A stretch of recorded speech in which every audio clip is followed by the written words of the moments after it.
Joel, this has been a long journey for us. You know what I mean? I know the first time you came around, I know you're okay with me sharing with this because it's public knowledge. But for those of you that don't know, Joel Rodriguez here, he's a former cancer survivor, and when he was about 13, around that age, the prognosis wasn't looking good because this was back in '99, and so back then the research wasn't as advanced, and basically he was told that most likely he was going to die. And so at that moment, he wanted to do a last-ditch effort to get right with God and got saved. But about a year and a half later after that, he realized that he really didn't commit himself to Jesus. And he went on this long journey.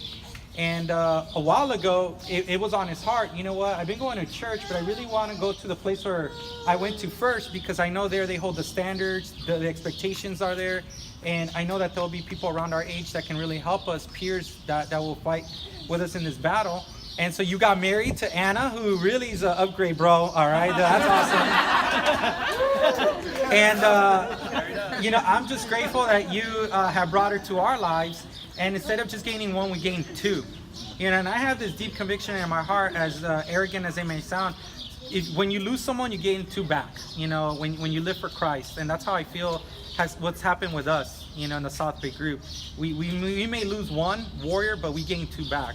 And I'm just grateful that you are here with us and faithful, and that you search for me on Facebook and you're like, man, I gotta find this church. And sad to say, he was searching for certain leaders, but those leaders are no longer with us. And so he went down the line, and I don't want to know which number I was, but I was somewhere down the line. And he said, I want to go to your next event. What's the next thing? And I said, this Sunday coming up is Alma. Why don't you come to Alma? And we'll see what's up. And so he came out and started studying the Bible since then. And for nearly a month now, he's been studying. They take their own notes. They don't even let you take notes for them. He has his own yellow pad he's taking notes on, and she does as well. And they're two different notepads. And they're taking notes, and they listen and they ask, and they're very wise and very, very humble. And like I said, they didn't even let family stop them. It was just like, man, I got to make this decision. So I knew right then and there they were ready. Counted the cost with James, they counted the cost with Jim, and now we're here, bro. And so I'm really fired up for you. One quick scripture I wanted to read to you is in 2 Timothy 4:7. It reads, I have fought the good fight, I have finished the race, I have kept the faith. Love will come and go. There's different types of love, eros, phileo, agape, but there's only one faith. And that's the thing that we're supposed to keep to the end. People, we may lose, loved ones and whatnot, but the only thing that we'll keep at the very end, which God will care for, when he comes back, he's going to be looking for faith. Love is everywhere, but faith is the thing that we're supposed to keep.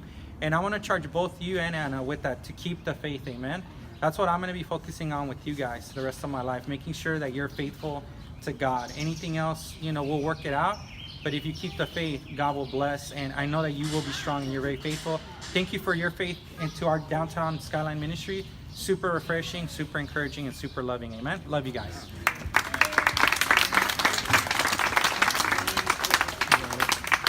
Did you guys